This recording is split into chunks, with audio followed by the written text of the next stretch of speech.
ونستعينه ونستغفره ونؤمن به ونتوكل عليه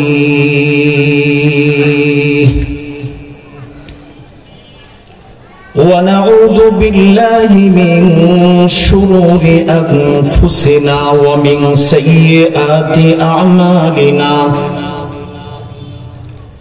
من يهده الله فلا مضل له ومن يضلله فلا هادي له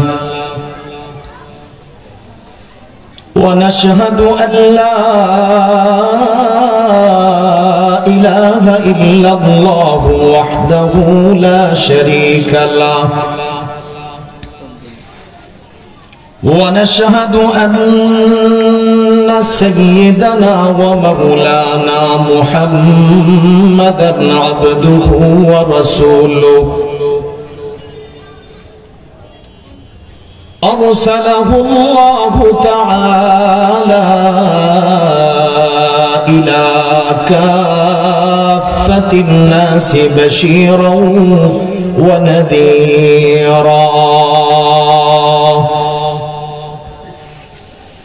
وداعيا إلى الله بإذنه وسراجا وقمرا منيرا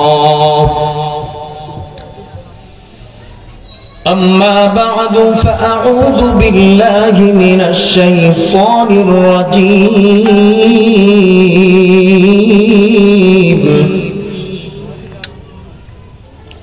بسم الله الرحمن الرحيم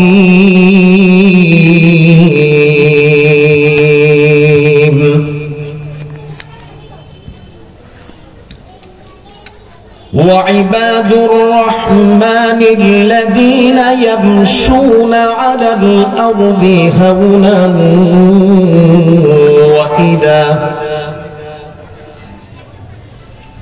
وإذا خاطبهم الجاهلون قالوا سلاما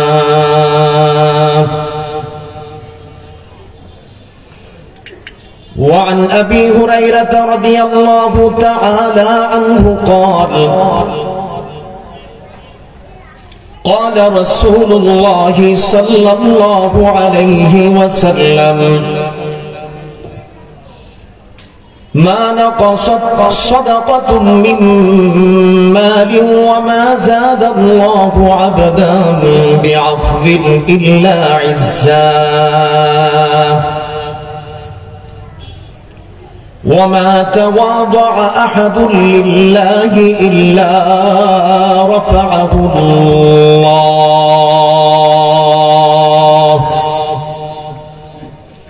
أو كما قال النبي عليه الصلاة والسلام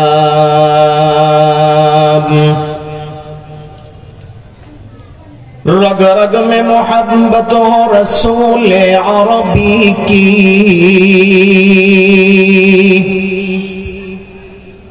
रग रग में मोहब्बत हो रसूल अरबी की जन्नत के खजाइन की यही बैअ सलाम है वो रहमत आलम है शये अस्वद अहमर वो रहमत आलम है शये अस्वद अहमर वो सैयद कौनैन है आक़ाए उमम है वो सैयद कौनैन है आक़ाए उमम है दिल्लात रसूल अरबी कहने को बेचैन दिल्लात रसूल अरबी कहने को बेचैन आलम है तहय्युर का ज़ुबान है न कलम है, आलम है तहय्युर का ज़ुबान है न कलम है। अल्हम्दुलिल्लाह। টুটপাড়া পুরাতন বড় জামে মসজিদের উদ্যোগে আয়োজিত 14তম বার্ষিক ওয়াজ মাহফিলের সম্মানিত সভাপতি, অত্র মসজিদের সম্মানিত ইমাম ও খতিব এবং বাংলাদেশের স্বনামধন্য দ্বীনি শিক্ষা প্রতিষ্ঠান সমূহের অন্যতম দ্বীনি শিক্ষা প্রতিষ্ঠান দারুল উলুম খুলনার সম্মানিত শিক্ষক জনাব আলহাজ হাফেজ হযরত মাওলানা মুফতি রুহুল আমিন সাহেব দামাত বারাকাতুহুল আলিয়া এবং আমন্ত্রিত অন্যান্য হযরত উলামায়ে কেরাম, এলাকার মুরব্বিয়ান ইজম, সামনে উপবিষ্ট আমার দিনদার পরহেজগার মুসলমান ভাইরা, পর্দার অন্তরালে অপেক্ষারত মা ও বোনেরা, সন্ধ্যার পর থেকেই অত্যন্ত গুরুত্বপূর্ণ আলোচনা শুনে আসছেন। এখনো কিছু অপেক্ষায় আছেন আরো কিছু কথা শোনার লক্ষ্যে। প্রথমেই আমরা আমাদের মহান মালিকের কাছে প্রার্থনা করব, আবেদন করব, তিনি যেন আমাদেরকে এমন কিছু কথা বলা এবং শোনার তৌফিক দেন যে কথাগুলো আমাদের সকলের জন্য নাজাত ও হেদায়েতের ওসিলা হয়ে যায় এবং শেষ পর্যন্ত কথাগুলো শুনে দোয়া মোনাজাত করে নিরাপদে সকলকে আপন আপন গন্তব্যে পৌঁছার তৌফিক দান করেন। সকলে বলি আমিন। প্যারে হাজিরিন, আমি আপনাদের সামনে কোরআনুল কারীমের 19তম পারার সূরাতুল ফুরকানের 63 নং আয়াতে কারিমা এবং বিশ্ববিখ্যাত হাদিস গ্রন্থ মুসলিম শরীফ থেকে আমিরুল মুমিনিন ফিল হাদিস সাইয়্যিদুনা আবু হুরায়রা রাদিয়াল্লাহু তাআলা আনহু এর সূত্রে বর্ণিত 2588 নং বর্ণনা তেলাওয়াত করেছি। আয়াতে কারিমা ও হাদিসে পাকের বিষয়বস্তুকে সামনে রেখেই সংক্ষিপ্ত কিছু আলোচনা করার ইচ্ছা করেছি। ওয়া মা তৌফিকি ইল্লা বিল্লাহ। প্যারে হাজিরিন, আল্লাহ পাক তো চান প্রতিটি মানুষই যেন তার প্রিয় বান্দা হয়ে যায়, তার প্রিয় মানুষে পরিণত হয়ে যায়। এ কারণেই আল্লাহ পাক কোরআনে হাকিমের মতো কিতাব আমাদেরকে দিয়েছেন এবং এই কিতাবের বিভিন্ন জায়গায় বিভিন্ন শিরোনামে কোথাও মুত্তাকীদের গুণাবলী, কোথাও মুমিনদের গুণাবলী, আবার কোথাও তার প্রিয় বান্দাদের গুণাবলী, এ জাতীয় বিভিন্ন শিরোনামে বেশ কিছু গুণ এবং বৈশিষ্ট্যের কথা তুলে ধরেছেন। সত্যিকারে কোনো মানুষ যদি আল্লাহর বাতানো এই বৈশিষ্ট্য আর গুণগুলো অর্জন করতে পারে, আপন জীবনে যদি এগুলোর বাস্তবায়ন করতে পারে, সত্যিকারই এই মানুষটি আল্লাহর প্রিয় মানুষ হবে। তার দুনিয়ার জীবনটা যেমন সুন্দর এবং সফল হবে, তার চূড়ান্ত জীবন, আসল জীবন, আখিরাতের জীবনটাও সফল এবং কামিয়াব হবে। ঠিক সেই ধারাবাহিকতায় আল্লাহ পাক সূরাতুল ফুরকানের 63 নং আয়াতে কারিমা থেকে নিয়ে 74 নং আয়াতে কারিমা পর্যন্ত তার প্রিয় বান্দাদের কিছু গুণ এবং বৈশিষ্ট্য তুলে ধরেছেন। সবকটি গুণ এবং বৈশিষ্ট্য এই অল্প সময়ে আলোচনা করা সম্ভব নয়। এর মধ্য থেকে দু একটি গুণও যদি আলোচনা করে আমরা উপলব্ধিতে আনতে পারি, বিষয়টা যদি অনুভব করতে পারি এবং এটা বাস্তব জীবনে যদি এটাকে প্রয়োগ করতে পারি, তাহলে আশা করা যায় আজকের আমাদের বসা, আমাদের আলোচনা, আমাদের মাহফিল ইনশাআল্লাহ সার্থক হবে। আল্লাহ আমাদেরকে মনোযোগ সহকারে শোনার তৌফিক দান করে, আমিন। আল্লাহ রাব্বুল আলামিন প্রিয় বান্দাদের গুণ আর বৈশিষ্ট্যের কথা আলোচনা করতে গিয়ে সবার আগে তাদের যে গুণ আর বৈশিষ্ট্যটির কথা উল্লেখ করেছেন। আল্লাহ রাব্বুল আলামিন তাদেরকে গোলাম বলে আখ্যায়িত করেছেন। আল্লাহ পাক তাদেরকে গোলাম বলে আখ্যায়িত করে বুঝাতে চান, যে মানুষগুলো আমি আল্লাহর গোলামিতে আত্মনিয়োগ করে, যারা আমি আল্লাহর গোলাম হয়ে যায়, ওই মানুষগুলি আমি আল্লাহর কাছে সব চাইতে দামি। মানুষ যখন আল্লাহর গোলামিতে আত্মনিয়োগ করে, আল্লাহর কাছে ওই মানুষের চাইতে আর দ্বিতীয় দামি কোনো ব্যক্তি হতে পারে না, এবং আল্লাহর কাছে এটাই সব চাইতে পছন্দের। এ কারণেই আল্লাহ পাক ইমামুল আম্বিয়া ওয়াল মুরসালিন নবী মুহাম্মদুর রাসূলুল্লাহ সাল্লাল্লাহু আলাইহি ওয়াসাল্লামকে অসংখ্য মুজিজা দান করেছেন। ব্যতিক্রম ধর্মী বৈশিষ্ট্য আল্লাহ পাক নবীকে শতাধিক দান করেছেন। ওই বৈশিষ্ট্যগুলোর মধ্য থেকে অন্যতম একটি গুণ আর বৈশিষ্ট্য হলো আল্লাহ পাক নবীকে ইসরা এবং মেরাজের মতো সফর আল্লাহ পাক নবীকে দিয়ে করালেন। উর্দু জগতের ভ্রমণ আল্লাহ নবীকে করাইলেন, যা পৃথিবীর আর কোন নবীকে আল্লাহ এভাবে করাননি। আল্লাহ রাব্বুল আলামিন কোরআনে হাকিমে নবীর এই গৌরবময় সফরের বিবরণ উল্লেখ করেছেন।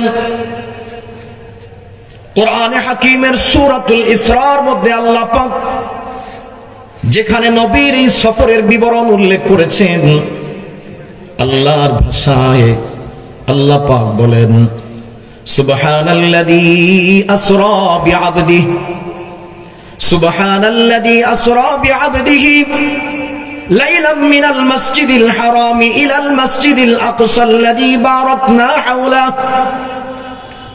লিনুরিয়াহু মিন আয়াতিনা। আল্লাহ পাক এখানে নবীর সেই সফরের বিবরণ দিলেন।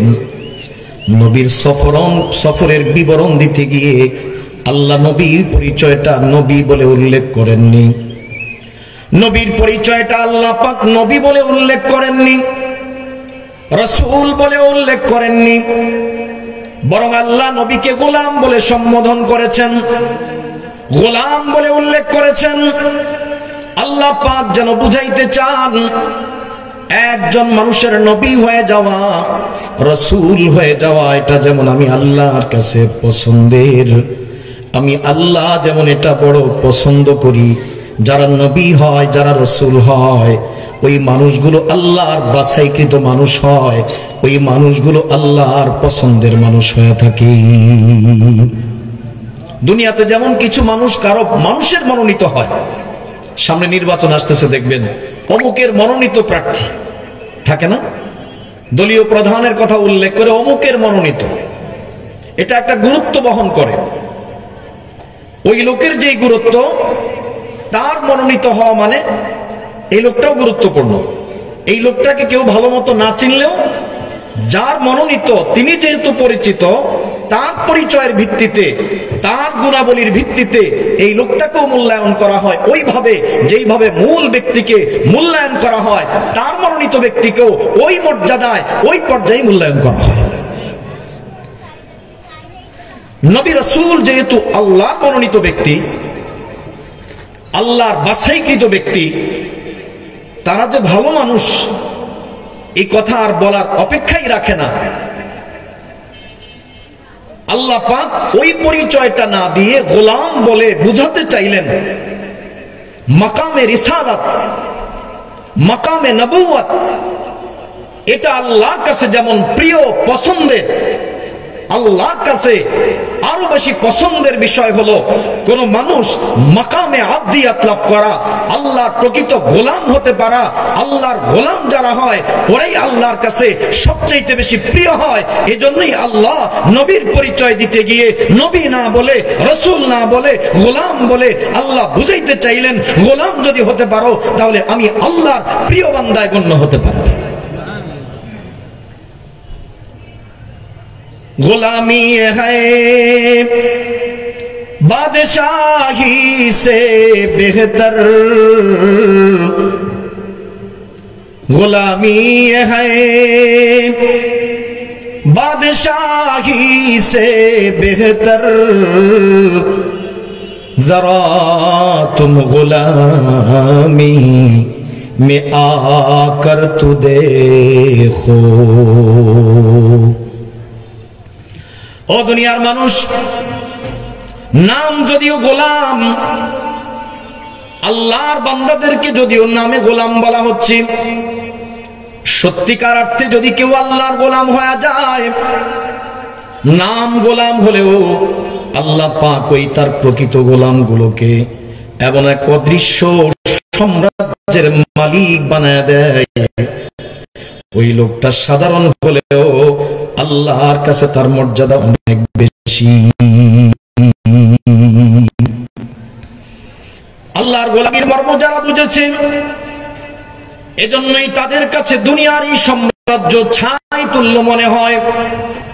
দুনিয়ার এই মসনদের চাইতে আল্লাহর গোলামী ওদের কাছে সবচাইতে প্রিয় এবং পছন্দের। মুসলিম শরীফের রিওয়ায়াত, আম্মা জান হযরতে আয়েশা সিদ্দিকা রাদিয়াল্লাহু তাআলা আনহা থেকে বর্ণনা।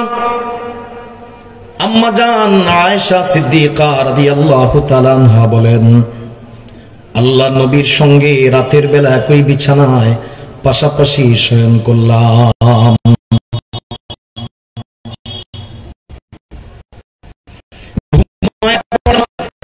গভীরে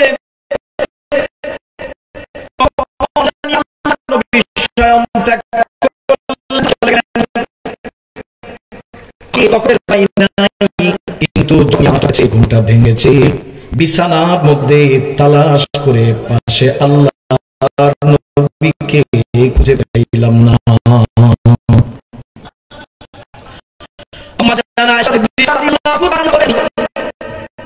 অন্ধকারে হাত বাড়িয়ে বাড়িয়ে আল্লাহর নবীকে তালাশ করতে লাগলাম, খুঁজতে লাগলাম। খুঁজতে খুঁজতে আমার হাত লেগে গেল আল্লাহ নবীর কদম মুবারকে, ওয়াকুমা মানসুবাতান।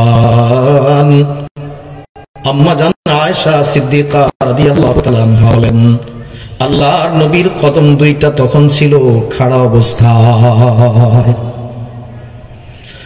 আম্মা জান বলতে চান,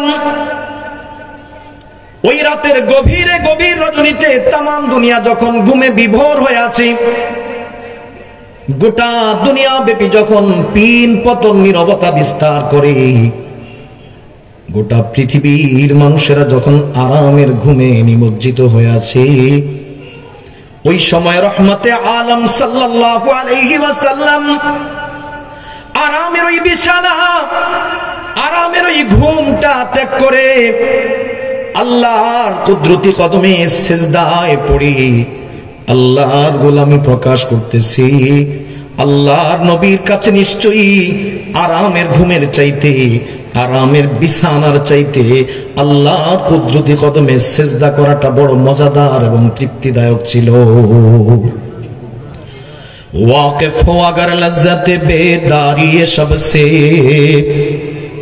वाकिफ हो अगर लज्जत बेदारी सबसे, ऊंची है सुरैया से भी ये खाक पुरस्रार, ऊंची है सुरैया से भी ये खाक पुरस्रार। आगोश में जिसकी वो तजल्ली है कि जिसमें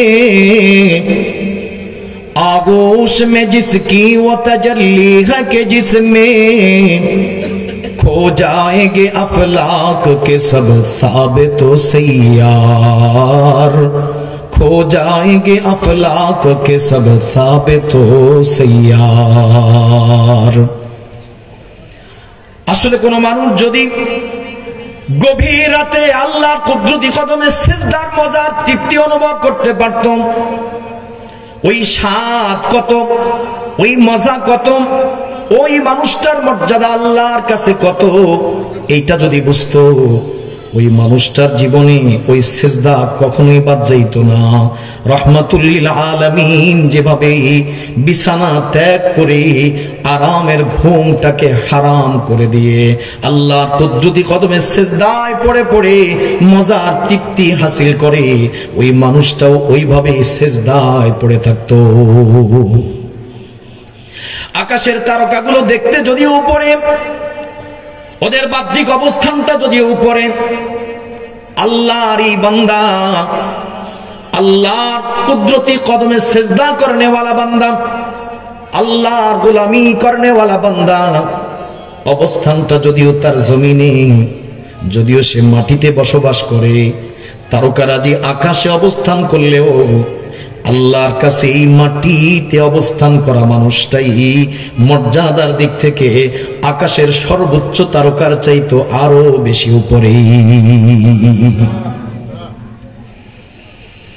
হাজী ইমদাদুল্লাহ মুহাজির মক্কি রহমাতুল্লাহি আলাইহি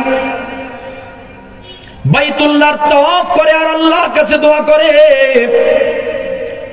इलाही तुझसे कोई कुछ मांगता है, इलाही मैं तुझसे तलबगार तेरा, जो तू मेरा तू सब मेरी, फलक मेरा जमी मेरी, अगर एक तू नहीं मेरा तो कोई शय नहीं मेरी।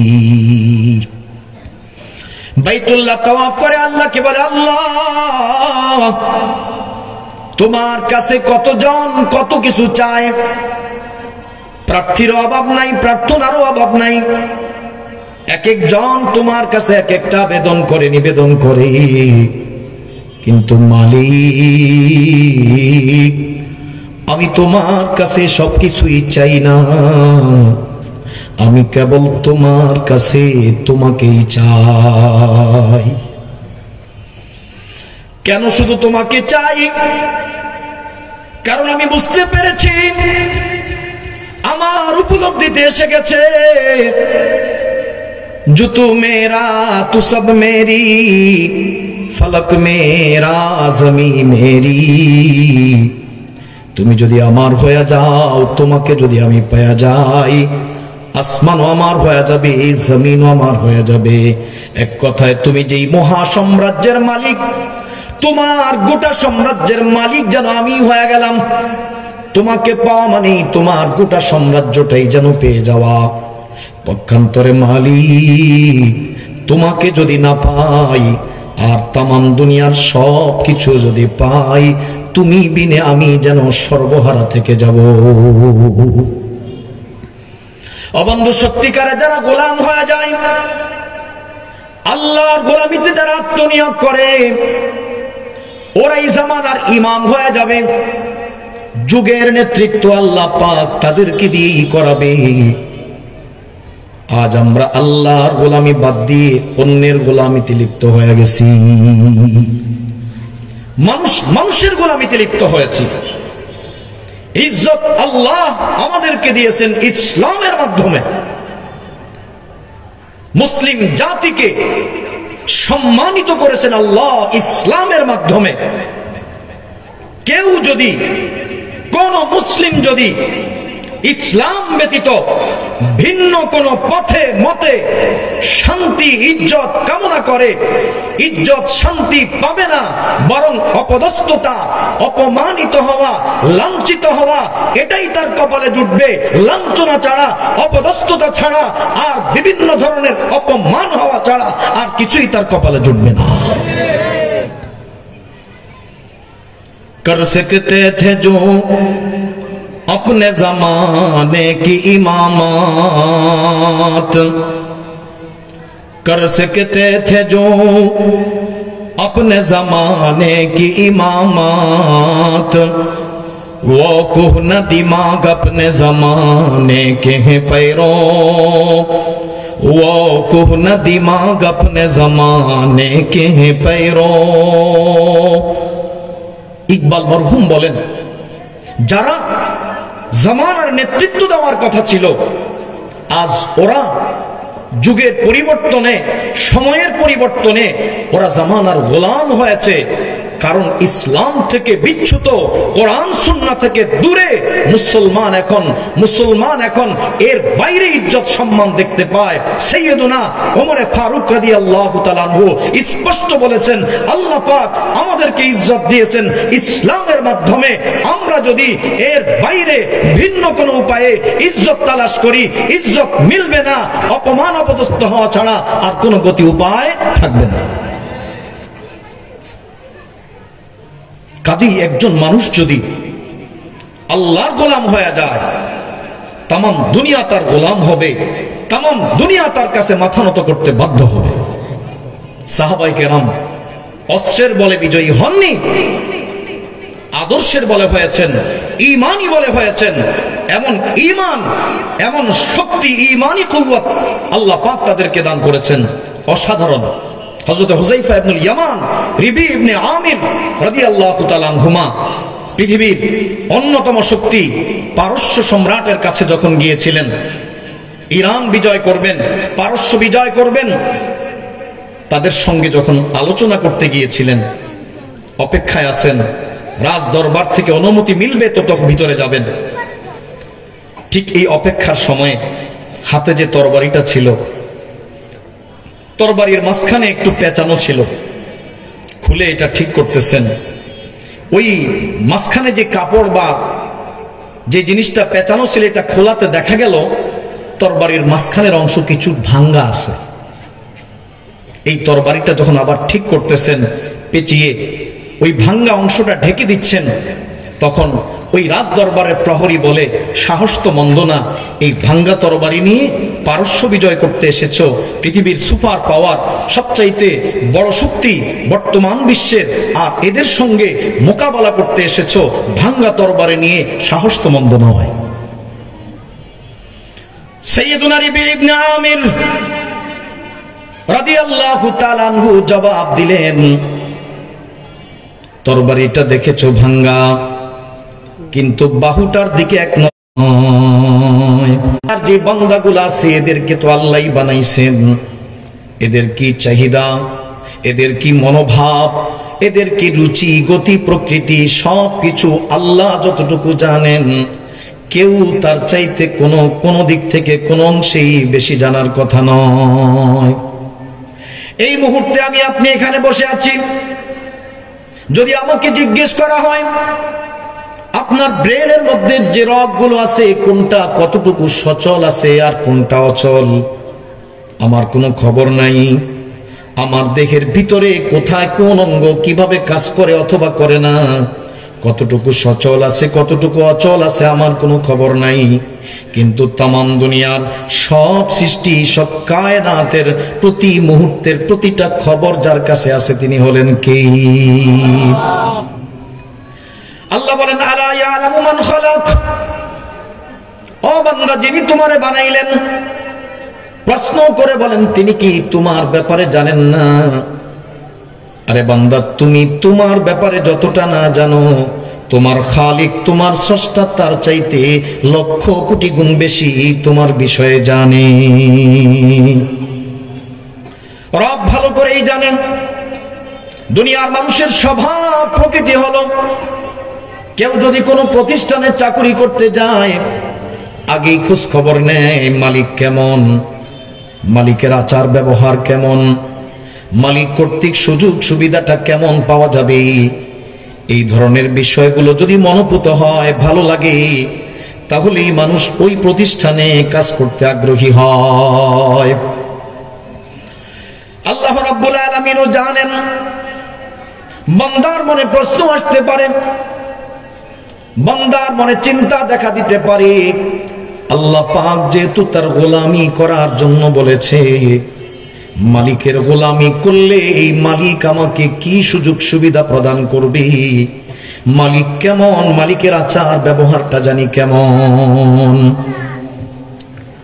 আল্লাহ রাব্বুল আলামিন বান্দার মনের এই সমস্ত নানা জল্পনা কল্পনা সবকিছুর অবসান ঘটিয়ে দিলেন মাত্র একটি শব্দ ব্যবহার করে। আল্লাহ বললেন ওয়াইবাদুর রহমান।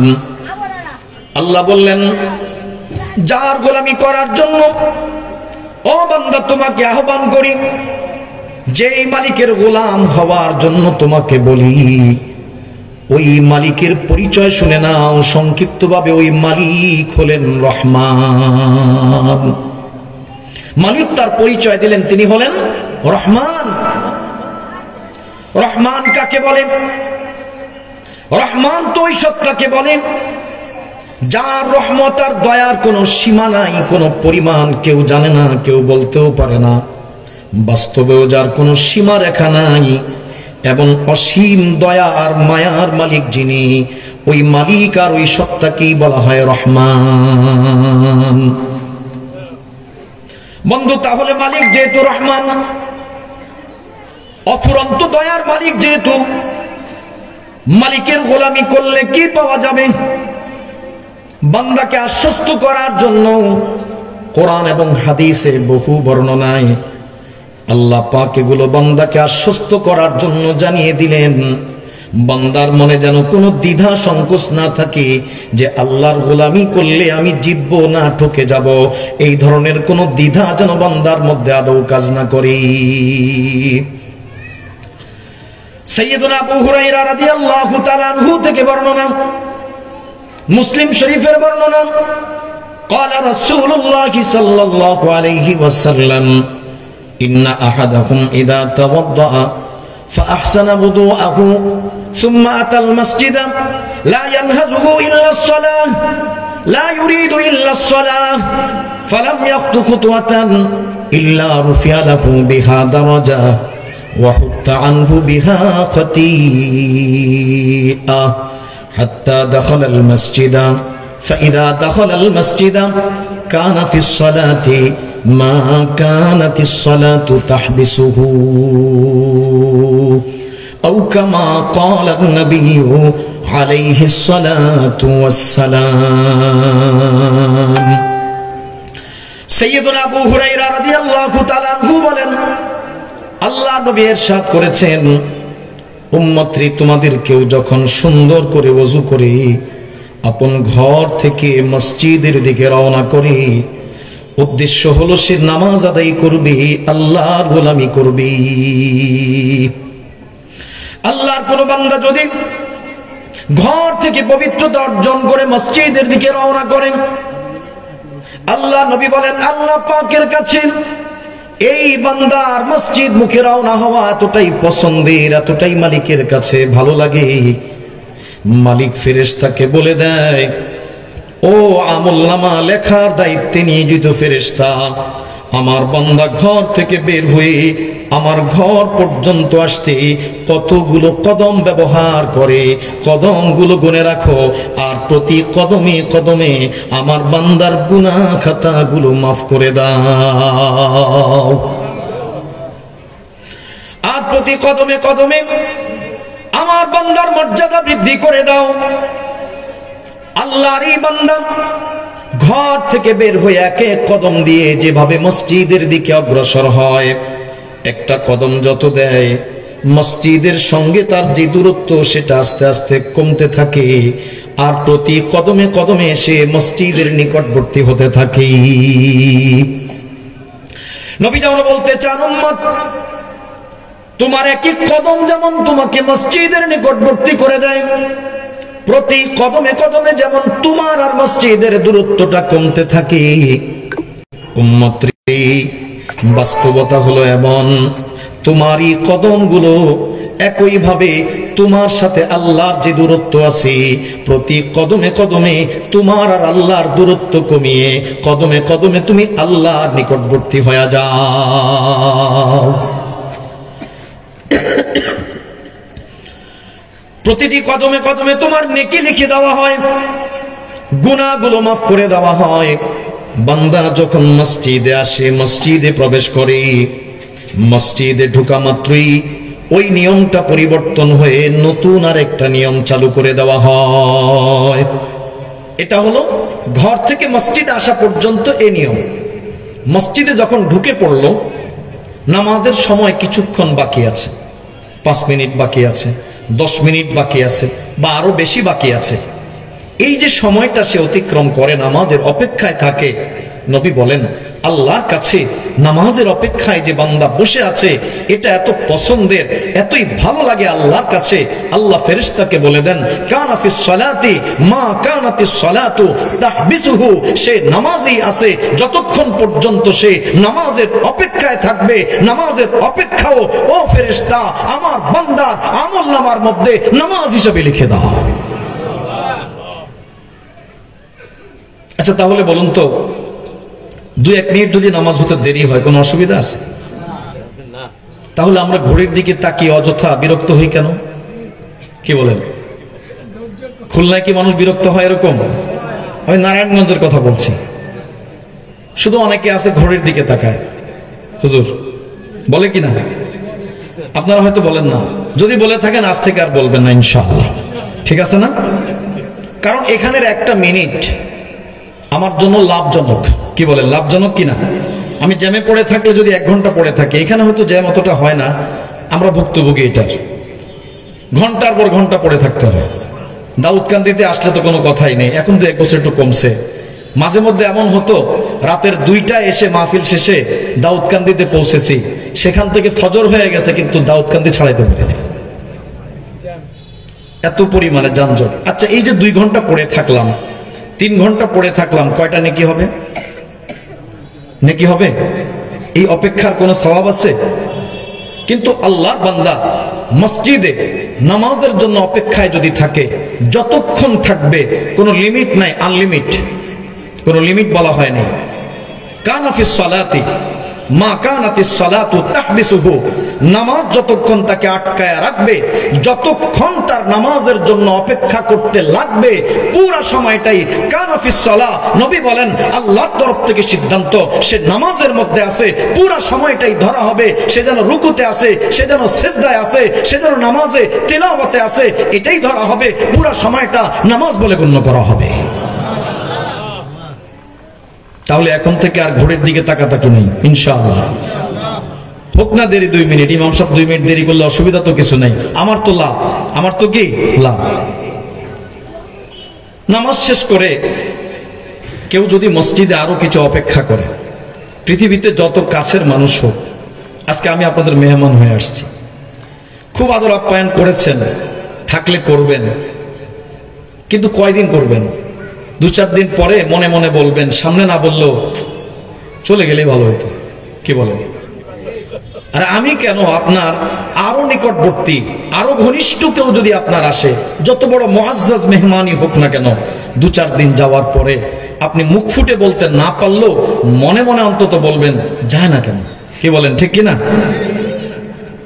কিন্তু আল্লাহ রাব্বুল আলামিন, আল্লাহর কোন বান্দা তার ঘরে অপেক্ষা করবে, এমন কোন মুহূর্ত নাই, এমন কোন সময় আসবে না যেই মুহূর্তে মালিক চাইবে আমার বান্দা আমার ঘর থেকে বের হয়ে যাক। मैं उनके सिवा किस पे फिदा हो ये बता दे, मैं उनके सिवा किस पे फिदा हो ये बता दे, ला मुझको देखा उनकी तरह कोई अगर है, ला मुझको देखा उनकी तरह कोई अगर है। मर्जी तेरे हर वक्त जिसे पेश नजर है, मर्जी तेरे हर वक्त जिसे पेश नजर है, बस उसकी जुबां पर न अगर है न मगर है, बस उसकी जुबां पर न अगर है न मगर है।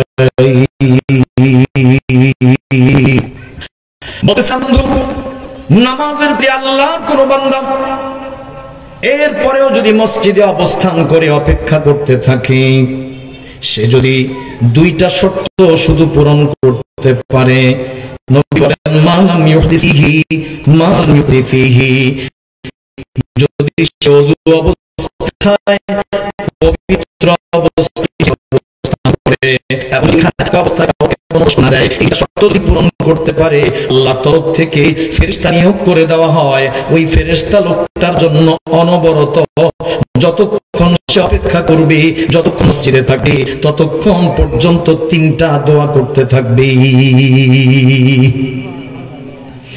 এক নম্বর দোয়া করবে, আল্লাহুম্মা রহমহু, আয় আল্লাহ আপনার এই বান্দার প্রতি রহমত নাজিল করেন, আল্লাহ এই বান্দার প্রতি আপনি দয়া মায়া করেন।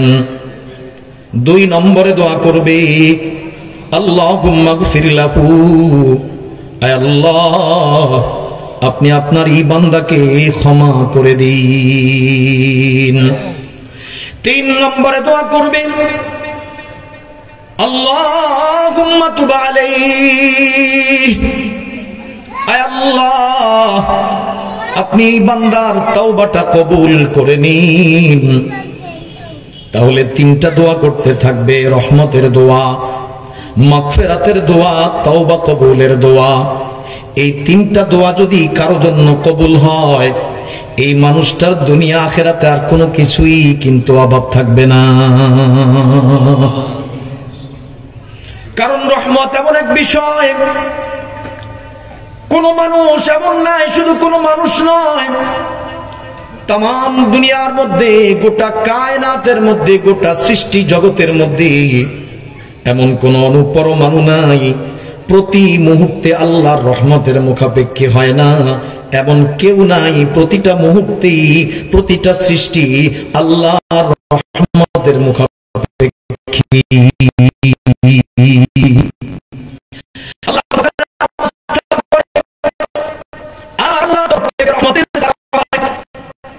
এই জন্যই তো নবী দোয়া শিক্ষা দিয়েছেন, মসজিদে ঢোকার সময় হযরত আবু মাইয়া অথবা আবু সাঈদ রাদিয়াল্লাহু তাআলা নবী যখন মসজিদে ঢুকবো, আল্লাহুম্মা ফতাহলি আবওয়াব রাহমাতিক, আল্লাহ আপনার রহমতের যতগুলো দরজা আছে সব দরজাগুলো খুলে দিন। ও দুনিয়ার মানুষেরা, ও যুবকেরা, তুমি আজ তোমার ভালো চাকরি নাই, তুমি সফল হতে পারো না, তোমার কর্মজীবনে উন্নতি হচ্ছে না, নানা পেরেশানি তোমার, দুনিয়া সমস্যা হোক, আখিরাতের সমস্যা হোক, সবকিছু সমাধানের জন্য আল্লাহর পথে কোনো বিকল্প নেই। আর নবী শিক্ষা দিচ্ছে উম্মতরে, এই ঘরে ঢোকার সময়, মসজিদে ঢোকার সময় রহমতের ঘরে ঢোকো, কারণ এই ঘরের সাথে আর ঘরের মালিকের সাথে রহমতের এক গভীর সম্পর্ক রয়েছে। বন্ধু বলছিলাম, রহমান কেমন দয়ার মালিক।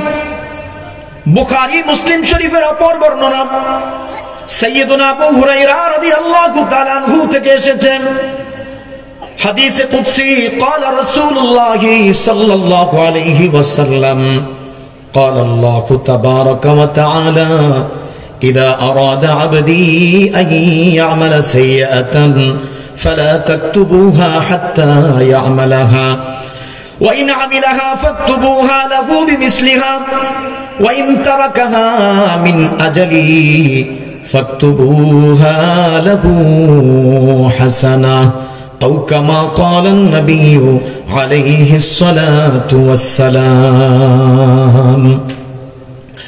সাইয়্যিদুনা আবু হুরায়রা রাদিয়াল্লাহু তাআলা আনহু থেকে বর্ণনা, আল্লাহ নবী ইরশাদ করেছেন, আল্লাহ পাক বলেন, আমলনামার দায়িত্বে নিয়োজিত যে ফেরেশতারা আছে, আল্লাহর তরফ থেকে কিছু ফেরেশতা নিয়োগ করা আছে, যাদের কাজই হইল আমরা কোথায় কখন কি আমল করি ওই আমলগুলোকে লক্ষ্য করা, পর্যবেক্ষণ করে সেগুলোকে লিপিবদ্ধ করা।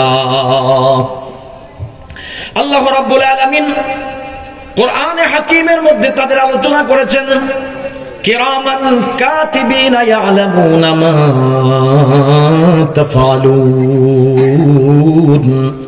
আল্লাহ বলেন কিরামান কাতিবিন, সম্মানিত লেখকগণ, আল্লাহর পক্ষ থেকে কিছু সম্মানিত লেখক নিয়োগ করা আছে, যারা ইয়ালামুনা মা তাফআলুন, ও বান্দা তোমরা যা করো ওরা সব জানে, কারণ ওরা আল্লাহর তরফ থেকে আদিষ্ট হয়ে তোমাদের সব আমলগুলোকে লিপিবদ্ধ করে সংরক্ষণ করে রাখে। আমি আল্লাহ তাদেরকে এই কাজে নিয়োজিত করে রেখেছি। আল্লাহ রাব্বুল আলামিন এই আমলনামা লেখার দায়িত্বে নিয়োজিত যেই ফেরেশতা আছে, কিভাবে তারা বান্দার আমলগুলোকে সংরক্ষণ করবে, লিপিবদ্ধ করবে, নথিভুক্ত করবে, আল্লাহর তরফ থেকে তাদেরকে কিছু নীতিমালা, কিছু নির্দেশনা প্রদান করা হয়েছে। কারণ আপনি যদি কোনো প্রতিষ্ঠান করেন, তাহলে আপনার এই প্রতিষ্ঠানকে নিয়ে আপনার কিছু স্বপ্ন, আপনার কিছু উদ্দেশ্য আছে, আপনি দায়িত্ব দিলে নিশ্চয়ই ওই স্বপ্ন এবং ওই উদ্দেশ্য পূরণে কিছু নীতিমালা, কিছু নির্দেশনা দিতে হবে। সেই আলোকে চালালেও আপনার সেই কাঙ্ক্ষিত লক্ষ্যটা পূরণ হতে পারে, আপনি সেই উদ্দেশ্যটা সফল করতে পারবেন, নচেত তার মতো করে চালালে তো হবে না। আল্লাহ পাক ওই জন্যই ফেরেশতাদেরকে দায়িত্ব দিয়েছেন, পাশাপাশি কিছু নীতি এবং কিছু নীতিমালা, কিছু নিয়ম তাদেরকে বলে দিচ্ছেন। এক নম্বরে আল্লাহ পাক বলে দিচ্ছেন, ইদা আরাদা আবদি আন ইয়ামালা সাইয়্যাতান, ও ফেরেশতা শুনে রাখো, আমার বান্দা যদি কোনো গুনাহের কাজ করার নিয়ত করে, কিন্তু নিয়ত করলেও বান্দা এখনো কাজটা বাস্তবায়ন করেনি, বান্দা এখনো কাজটা করেনি, ফালা তাকতুবুহা হাত্তা ইয়ামালাহা, যতক্ষণ পর্যন্ত আমার বান্দা ওই গুনাহের কাজটা না করবে, শুধুমাত্র নিয়ত করেছে, নিয়ত করার কারণেই ও ফেরেশতা আমার বান্দার আমলনামার মধ্যে গুনাহটা লিখে দিও না। শুধু নিয়ত করলে, আর অগ্রসর হয় নাই, কোনো প্রস্তুতিও নেয় নাই, শুধু নিয়ত। দুই নম্বরে আল্লাহ পাক বলে দিলেন, ওয়া ইন আমিলাহা ফাকতুবুহা লাহু বিমিসলিহা, আর যদি বান্দা নিয়ত পর্যন্ত সীমাবদ্ধ না থেকে বরং ওই গুনাহের কাজটাও করে ফেলে, আল্লাহ বলে, ও ফেরেশতা এখন তো লিখতে হবে, তবে নেকির ক্ষেত্রে যেমন বেশি লেখা হয়, গুনাহের ক্ষেত্রে এমন সুযোগটা নাই। গুনাহের ক্ষেত্রে যা করবে সম পরিমাণ লিখবে, একটা যদি করে একটাই লিখবে, দুইটা করলে দুইটাই লিখবে, ছোট করলে ছোটই লিখবে, বড় করলে বড়ই লিখবে। আমার বান্দা যা করবে তাই লিখবে, খবরদার গুনাহের ক্ষেত্রে বাড়িয়ে সারিয়ে লেখার কোনো সুযোগ না। তিন নম্বরে বড় অবাক করা মূলনীতি, আল্লাহ রাব্বুল আলামিন ওই ফেরেশতাকে বলে দিচ্ছেন, ওয়া ইন তারাকাহা মিন আজালি, ও ফেরেশতা আমার এই বান্দা যদি আমার কারণে, আমার ভয়ে যদি নিয়ত করার পরে গুনাহটা আর করে নাই, ছেড়ে দিয়েছে, প্রথমে নিয়ত করেছিল গুনাহটা করবে, কিন্তু পরক্ষণে আমার ভয় তার অন্তরে এসেছে, আমার শাস্তির কথাটা স্মরণ করেছে, কিয়ামতে আমার সামনে জবাবদিহি করতে হবে, এই চিন্তা তার মাথায় ঢুকেছে। সে চিন্তা করেছে, জো করতা হ্যায় তো চুপকে আহলে জাহাঁ সে, कोई देखता है तुझे आसमां से। আল্লাহর বান্দারে, তুমি দুনিয়ার মানুষের চক্ষু ফাঁকি দিয়ে যা কিছু করো, তুমি মনে করো কেউ হয়তো দেখে নাই, কিন্তু মনে রেখো আসমান থেকে কেউ কিন্তু তোমারে প্রতি মুহূর্তে ফলো করে, তোমাকে লক্ষ্য করে, তোমার সব গতিবিধিগুলো নিয়ন্ত্রণ করা হয়। আল্লাহর বান্দার দিলের মধ্যে চিন্তা ঢুকে পড়েছে, আল্লাহর ভয় যখন অন্তরে এসেছে, সিদ্ধান্তটা পরিবর্তন করে ফেলেছে, আর সে গুনাহটা করে নাই। আল্লাহ বলে, নিয়ত করার পরে আমার ভয়ে যেহেতু বান্দা গুনাহটা ছেড়ে দিয়েছি, ও ফেরেশতা, আমি আল্লাহর কাছে এটা বড় ভালো লেগেছে, আমার ভয়েই তো সে গুনাহটা ছেড়েছে, কাজেই আমার বান্দার আমলনামার মধ্যে এই ভয়ের কারণে একটা নেকি লিখে দাও। वो मेरे रब है, मेरे सब है, मेरे पलने वाला है। वो मेरे रब है, मेरे सब है, मेरे पलने वाला है। वो मेरे दिल में हिदायत का बत्ती जलने वाला है। वो मेरे खालिक व मालिक है, वो रहमान व रहीम है। वो मेरे खालिक व मालिक है, वो रहमान व रहीम है। वो मेरे सत्तार है, जब्बार है, रज़्ज़ाक़ व करीम है। বন্ধু বলতেছিলাম, আল্লাহর পক্ষ থেকে এমন নীতি অবলম্বন করা হয়েছে, আল্লাহ বান্দার জন্য শুধুমাত্র নিয়ত করে আল্লাহর ভয়ে যদি গুনাহটা বর্জন করতে পারে, আল্লাহর তরফ থেকে একটা নেকি শুধু লেখা হবে এতটুকু নয়। আল্লাহ পাক কোরআনে হাকিম আয়াত নাজিল করেছেন, ওয়া আম্মা মান খাফা মাকাম রাব্বি ওয়া নাহান নাফসা আনিল হাওয়া ফাইন্নাল জান্নাতা হিয়াল মাওয়া। আল্লাহ রাব্বুল আলামিন বলেন, আমার কোন বান্দা যদি তার রবের সামনে দাঁড়াতে হবে, এই ভয় যদি অন্তরে ঢুকায়, এই ভয় যদি অন্তরের মধ্যে ঢুকায়, আর এই ভয় যদি গুনাহের কাজগুলো ছেড়ে দেয়, অন্যায়গুলো বর্জন করে চলে, আল্লাহ বলেন, ফাইন্নাল জান্নাতা হিয়াল মাওয়া। ও বান্দা শুনে রাখো, আমি আল্লাহর তরফ থেকে চূড়ান্ত সিদ্ধান্ত, ওই বান্দার ঠিকানা আমি আল্লাহ জান্নাতকে চূড়ান্ত করেছি। সূরা আর রহমানের মধ্যে আল্লাহ পাক আরো আশ্চর্যজনক কথা বললেন, ওয়ালিমান খাফা মাকাম রাব্বিহি জান্নাতান। আল্লাহ পাক বলেন, কেউ যদি রবের সামনে দাঁড়ানোর ভয় যদি অন্তরে অর্জন করতে পারি, এই ভয়টা যদি কেউ দিলের মধ্যে ঢুকায় নেয়, আল্লাহ বলেন, আমি শুধু তারে একটা জান্নাত দিব এমন নয়, শুনে রাখ বান্দা, আমি রব্বুল আলামিন তার জন্য ডবল জান্নাতের ব্যবস্থা করেছি। তাফসীর ইবনে কাসীরের মধ্যে হাফেজ ইমাদউদ্দিন ইবনে কাসীর রাহমাতুল্লাহ আলাইহি এই আয়াতের তাফসীরের মধ্যে উল্লেখ করেছেন, সাইয়্যিদুনা ওমর ফারুক রাদিয়াল্লাহু তাআলা আনহুর জামানায় এক যুবক বড় নেককার, বড় দিনদার, বড় আল্লাহওয়ালা ছিল। ওই যুবক কখনো আল্লাহর নাফরমানিতে লিপ্ত হয় নাই। সমাজের সব মানুষগুলা ওই যুবকটারে বড় ভালোবাসে, কারণ একজন যুবক যখন দিনদার হয়ে যায়, নেককার হয়ে যায়, যেই সমাজের যুবকেরা দিনদার নেককার হয়ে যায়, ওই সমাজটা দুনিয়ার মধ্যে সবচাইতে নিরাপদ এবং শান্তিপূর্ণ সমাজ হয়ে যায়। আর যদি যুবকেরা চরিত্রহীন হয়, অসাধু এবং অন্যায় পথের হয়ে যায়, ওই সমাজের মানুষেরাই সবচাইতে বেশি অনিরাপদ থাকে, আতঙ্কিত থাকে, কখন জানি কোন দুর্ঘটনা আসে ঘটিয়ে বসে। কিন্তু যুবক দিনদার হলে ওই সমাজের মানুষেরা বড় নিরাপত্তা বোধ করতে থাকে। ওই যুবকটারে সবাই বড় মহব্বত করে, ভালোবাসে, কিন্তু সকলের ভালোবাসার পাশাপাশি ওই মহল্লার মধ্যে এক নষ্টা দুশ্চরিত্রা মহিলার বসবাস ছিল। ওই নষ্টা দুশ্চরিত্রা মহিলার কুদৃষ্টি ওই যুবকের প্রতি পড়েছে। ওই মহিলা এবং ওই যুবকটাকে তার আয়ত্তে আনার জন্য নানা ফন্দি আর কৌশল আঁটতে শুরু করেছে। হঠাৎ কোন কৌশল করে যুবককে ঘরের মধ্যে নিয়ে এসেছে, ঘরের দরজা বন্ধ করে দিয়েছে।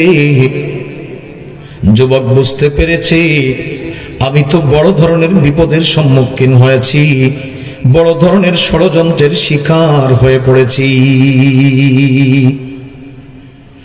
তামাম দুনিয়ার মানুষ যদিও দেখে ওই আল্লাহর প্রিয় বান্দা বিপদের মধ্যে পড়ে ক্ষতিগ্রস্ত হয়ে যাচ্ছে, কিন্তু না না, বাস্তবে যদিও সাময়িক কষ্টের মধ্যে সে আছে, আসমানের মালিক তার জন্য আসমানের যাবতীয় ইন্তজাম আর ব্যবস্থাপনা করতে থাকে। আল্লাহর বান্দা যুবক বুঝতে পারলেও এখন তো আর কিছুই করার নাই। মহিলা বলে, যুবকরে তাকিয়ে দেখো, ঘরের দরজাটা কিন্তু বন্ধ করে রাখছি, আর এই ঘরের মধ্যে তুমি আর আমি ছাড়া কেউ নাই। যুবকরে, এখন তুমি যদি আমার প্রস্তাবে সম্মত না হও, আমি যদি চিৎকার করি, সমাজের লোকজন জমা হয়ে যাবে, তোমার কথা কেউ শুনবে না, তোমার এতদিনের পরেশগারির কথা কেউ শুনবে না, আমি যা বলবো আমার কথাটাই সবাই মেনে নেবে। কাজেই যুবকরে, মান সম্মান ইজ্জত যদি বাঁচাইতে চাও, নিরাপদ রাস্তা হলো আমার প্রস্তাবে সম্মত হয়ে যাও, আমার কথাগুলো মেনে নাও। যুবক বড় পেরেশান, কি করবে? জীবনে তো আল্লাহর নাফরমানি কখনো করে নাই, আজ কি করে রবের নাফরমানি করবে, এটা তার বরদাস্ত হয় না। অবন্ধু, মাঝখানে একটা কথা বলে নেই, আল্লাহ নবী দুই ধরনের মহিলাদের কথা বলেছেন।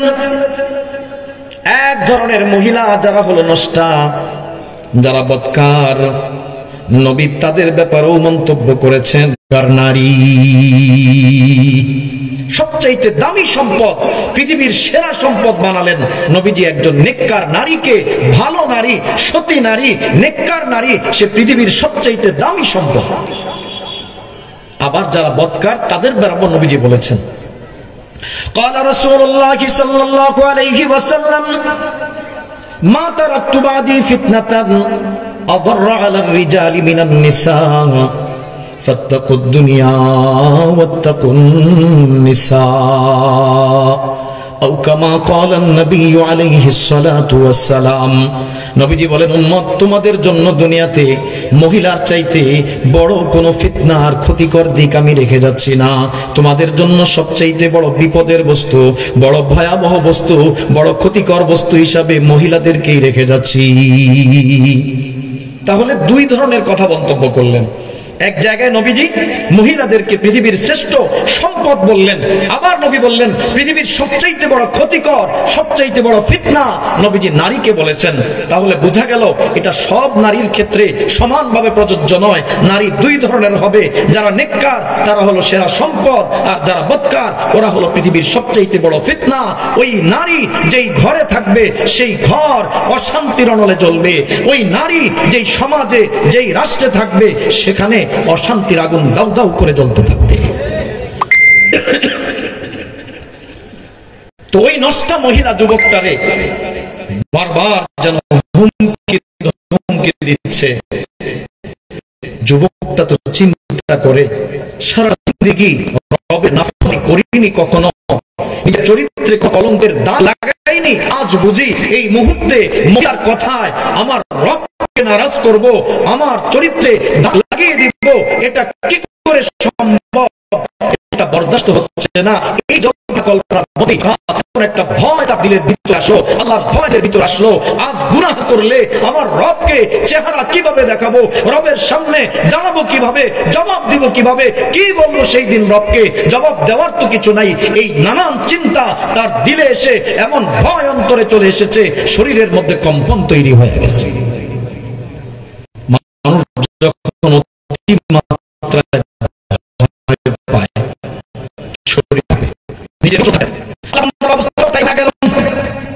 শরীরের মধ্যে কম্পন শুরু হয়ে গেছে।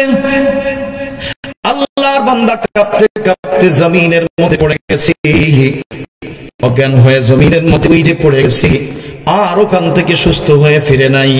ওই অবস্থাতেই দুনিয়া থেকে বিদায় নিয়ে আল্লাহর কাছে চলে গেছি। তুম সা কোই হামদম কোই দম সাজো নেহি হ্যায়, तुम सा कोई हमदम कोई दम साजो नहीं है, बातें तो हैं हर दम मगर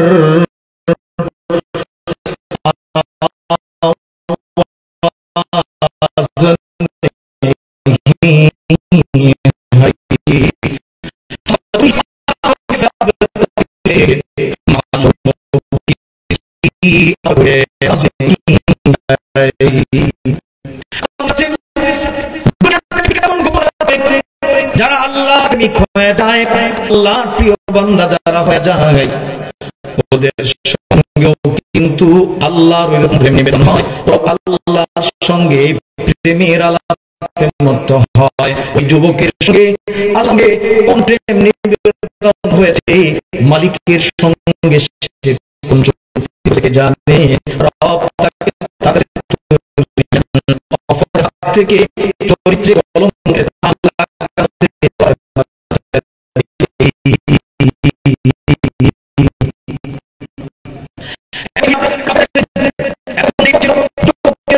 পেরেশান ছিল তখন পর্যন্ত যুবকটা কি করবে না করবে।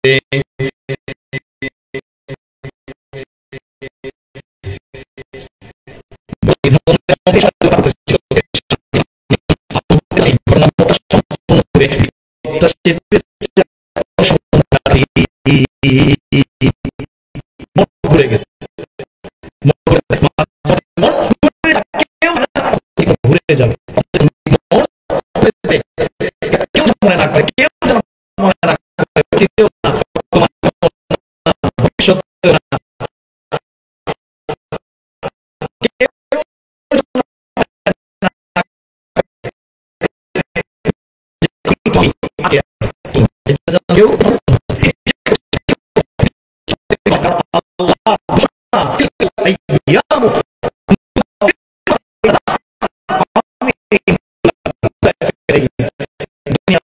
কাউকে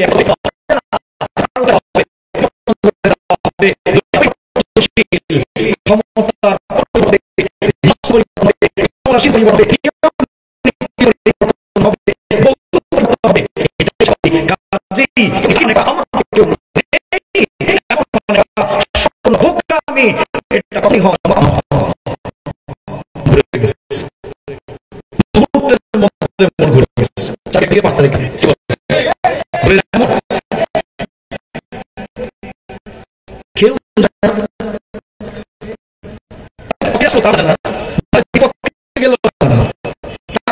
জানছে না যে মোড়টা ঘুরে যাচ্ছে, কেউ বুঝতে পারে না, কেউ বুঝতে পারে না। ঘটনাকে আগে হয়তো কিছু তো মোড় ঘুরে গেছে, এখন বিপদ কার কাঁধে? মহিলার কাঁধে। মহিলা এখন পেরেশান, এতক্ষণ পেরেশান ছিল যুবক, আর এখন পেরেশান মহিলা। এখন মহিলা নিজে লোকজন ডেকে নিজের অপরাধ গুলো তুলে ধরতেছে, ছেলের কোনো দোষ নাই, সব দোষ আমার, সব দোষ কার? আমার। তো মানুষের সত্যতা বুঝতে পেরেছে যে সে যে যুবককে হত্যা করেনি বা কোনো ধরনের আলামত তো থাকবে, এমন কোন আলামত যেহেতু পায় নাই, সবকিছু মিলিয়ে মোটামুটি তার বক্তব্যগুলো জনসমাজে গৃহীত হয়েছে, গ্রহণ করছে। কিন্তু হলেও একজন ভালো মানুষ সমাজ থেকে বিদায় নিয়েছে, সমাজের মধ্যে, গোটা সমাজের মধ্যে যেন শোকের ছায়া নেমে এসেছে। খবর পৌঁছে গেছে জামানার খলিফা ওমর ফারুক রাদিয়াল্লাহু তাআলা আনহুর খেলাফতের দফতরে আমিরুল মুমিনিনের কাছেও খবরটা পৌঁছে গেছে, আপনার রাজ্যের মধ্যে একজন নেককার যুবকের ইন্তেকাল হয়ে গেছে। বিস্তারিত জানার পরে আমিরুল মুমিনিন তিনিও চাইলেন যুবকের মতো একজন নেককার ব্যক্তির জানাজায় অংশগ্রহণ করার জন্য। দেখবেন নেককার মানুষ যখন মারা যায়, আল্লাহওয়ালা ব্যক্তি যখন দুনিয়া থেকে বিদায় নেয়, এত বেশি সংখ্যক মানুষ তাদের জানাজায় অংশগ্রহণ করে, এবং বহু ইতিহাসও আছে দাঁড়ানোর মতো জায়গাটুকু পর্যন্ত মিলে নাই, জানাজা পড়ার জন্য জায়গাও পর্যন্ত পায় না।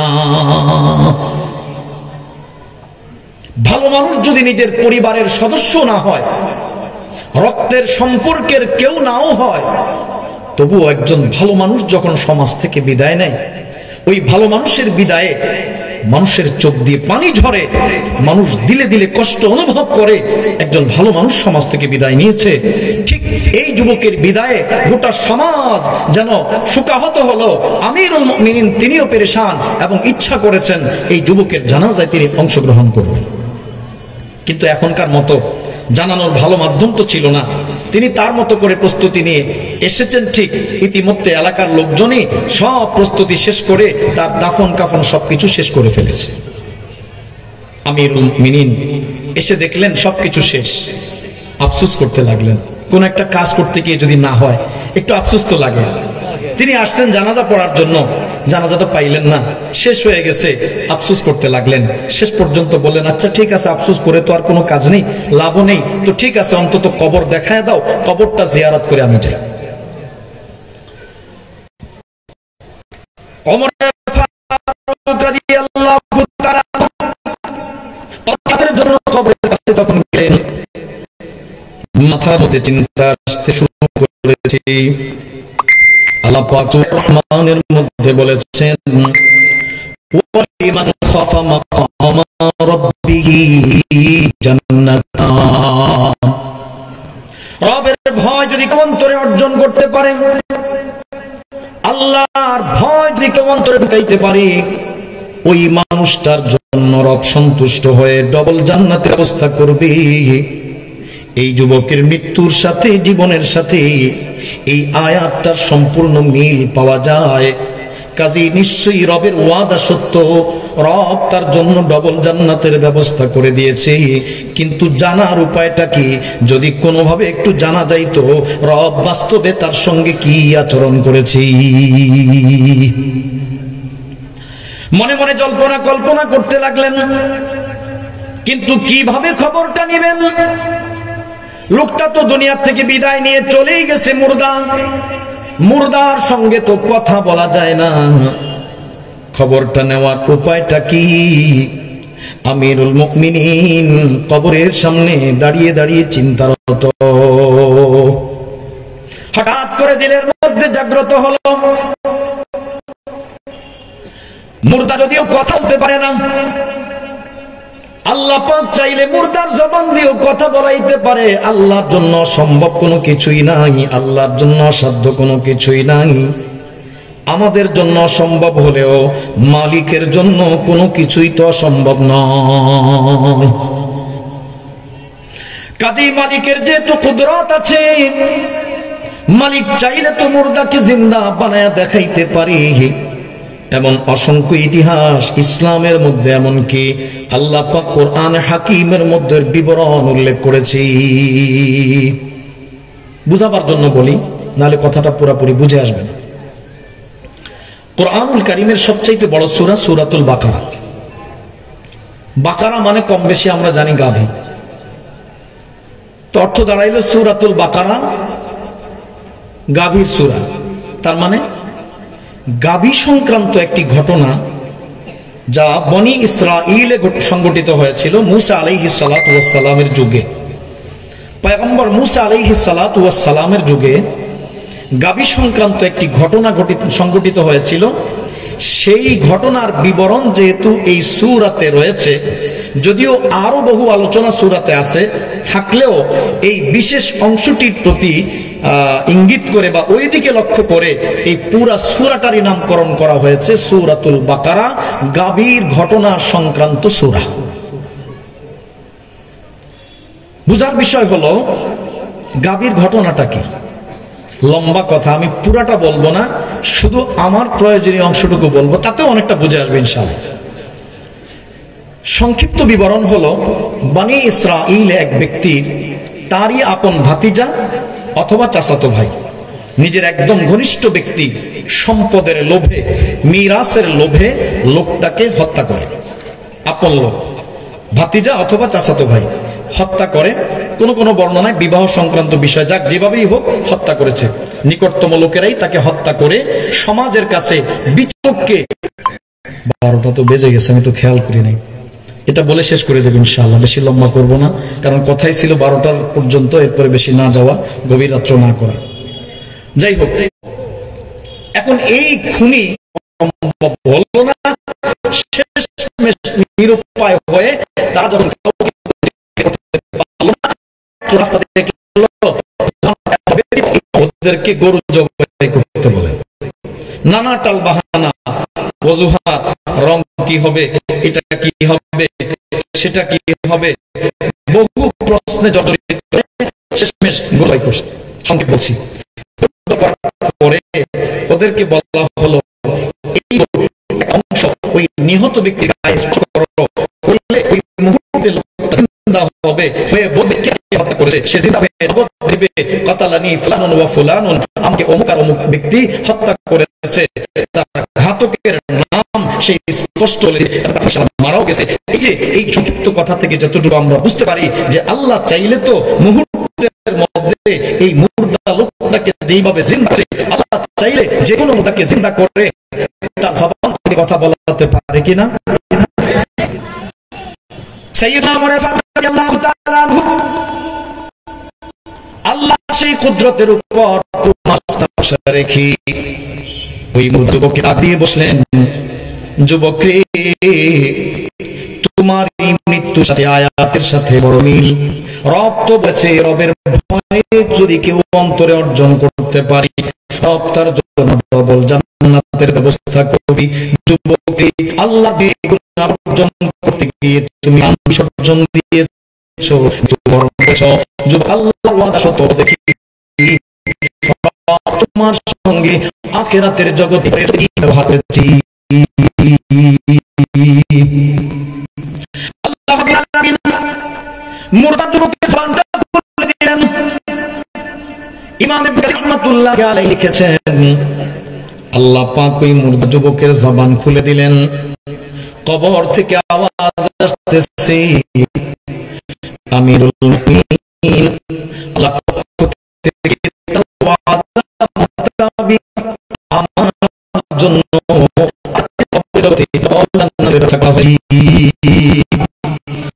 ফিক্রে দুনিয়া কে দেখি, ফিক্রে খুদা দেখ, छोड़ कर अब फिक्र सारे, फिक्र कर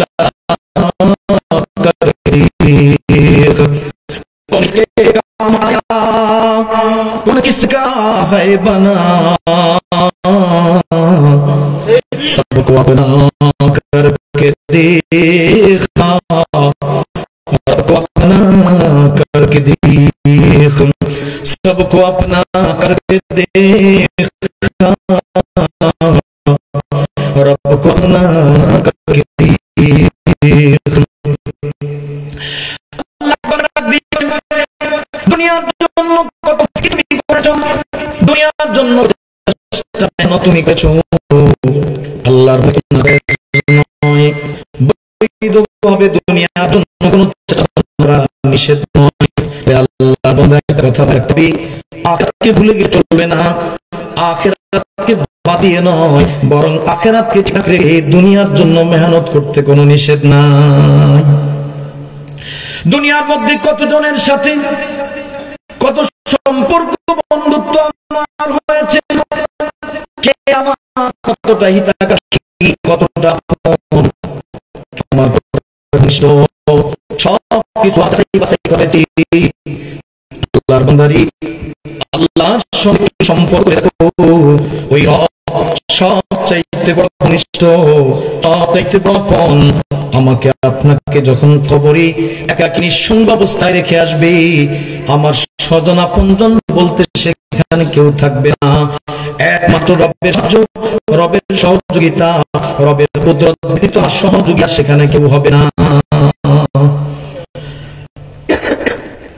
এজন্য বন্ধু, আল্লাহ পাক বান্দাকে ডাক দিয়ে বলে, বান্দা আমার বান্দাদের যেই গুণ আর বৈশিষ্ট্য, তার অন্যতম প্রধান বৈশিষ্ট্য হলো, বান্দারে আমার হয়ে যাও, আমার গোলাম যদি হতে পারো, আমি আল্লাহ তোমার জন্য সব কিছুর ইন্তজাম করে দেব।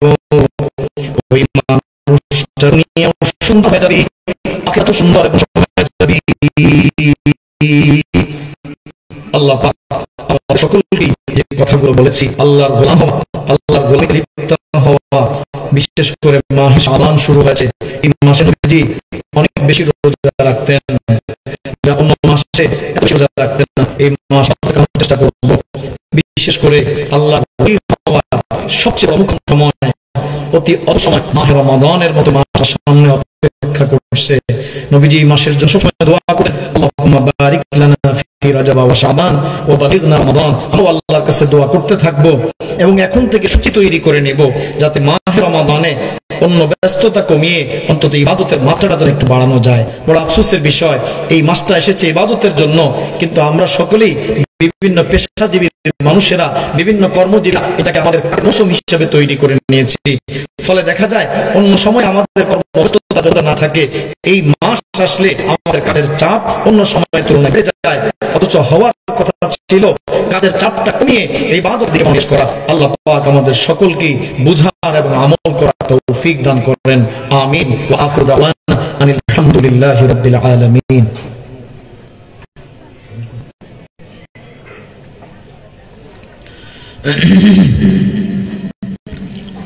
اللهم صل على سيدنا ونبينا وشفيعنا وحبيبنا ومولانا محمد صلى الله تعالى عليه وعلى آله وأصحابه وبارك وسلم.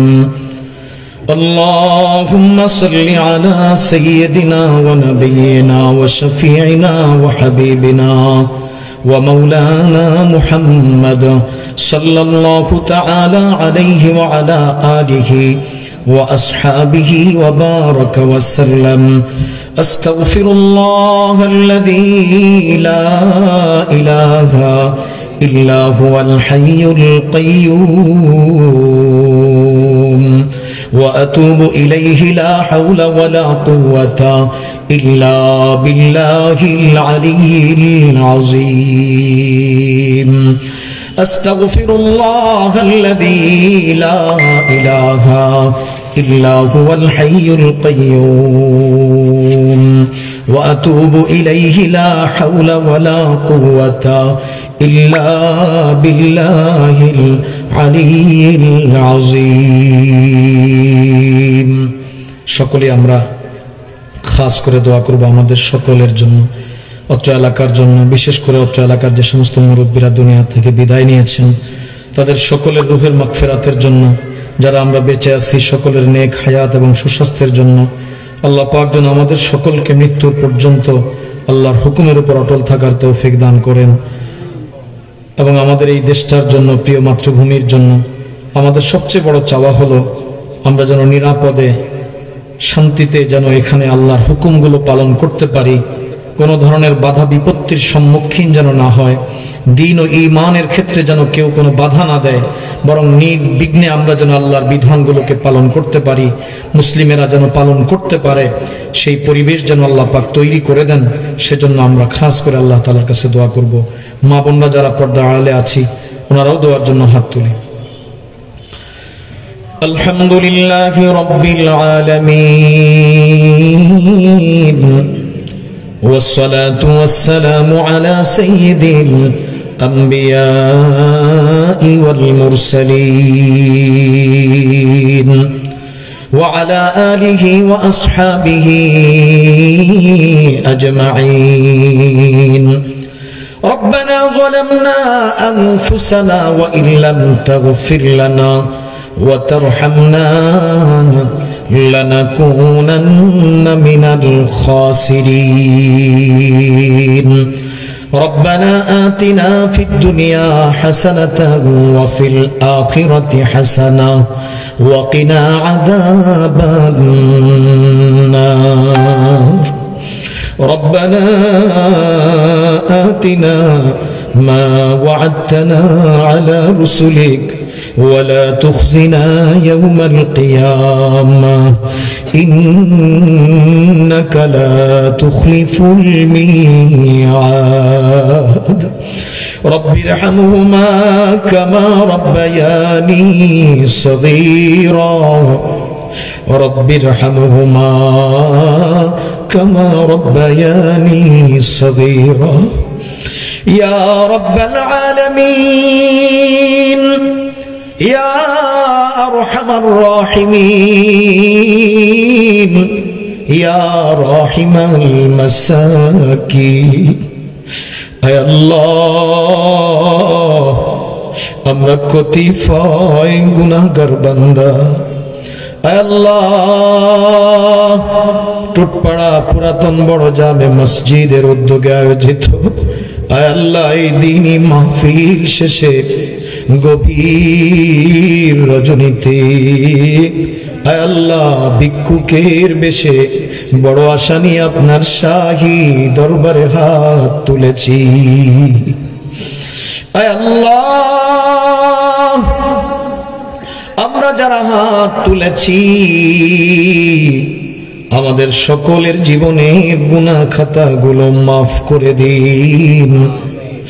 আয় আল্লাহ, আমাদের আব্বা আম্মার জীবনের গুনাহ খাতাগুলো মাফ করে দিন। আয় আল্লাহ, তামাম জাহানের মুসলমান নর নারীর গুনাহ খাতাগুলো মাফ করে দিন। আয় আল্লাহ, খাস করে যারা অন্ধকার কবরের বাসিন্দা আল্লাহ চিরদিনের জন্য নাজাতের ব্যবস্থা করে দিন। আয় আল্লাহ,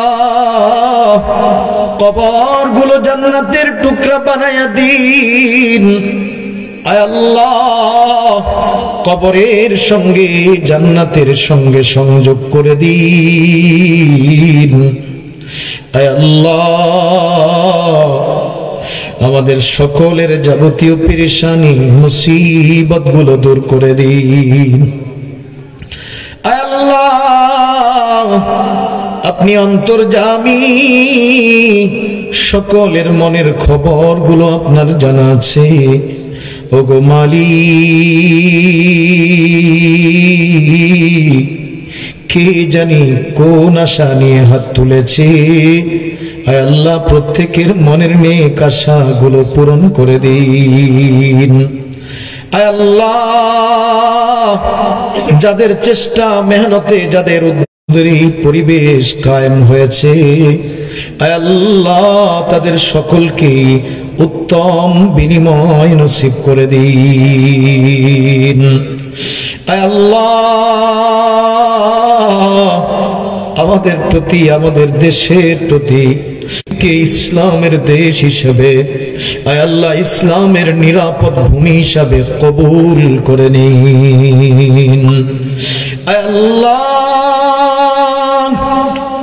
অশান্তি নৈরাজ্য সৃষ্টি করার জন্য যে বা যারা ষড়যন্ত্র করবে মালিক আপনার কুদরত দিয়ে ওদের কালো হাতগুলো ভেঙে চুরমার করে দিন।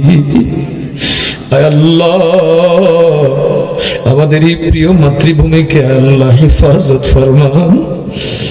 আয় আল্লাহ, জানি না কোন দিন জানি আপনি আমাদের কাউকে ডাক দিয়ে বসবেন। ওগো মালিক, মনে চায় আপনার ওই বাইতুল্লাহ কালো গিলাপের ওই ঘর বারবার জিয়ারত করতে। আল্লাহ,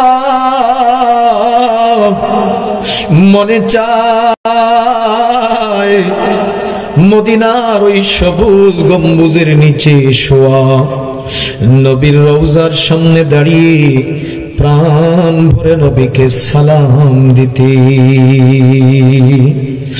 রওদায়ে আকদাস की जियारत की तमन्ना, ये फरियाद मेरे सरकार मदीना को सुना दे। ये फरियाद मेरे सरकार मदीना को सुना दे। ऐ अल्लाह, আমাদেরকে খালি হাতে ফিরায় দিয়েন না। हर तरफ से हो के हम खारो तबाह आ पड़े अब तेरे दर पर या इलाह। है तू ही हाजत रवाए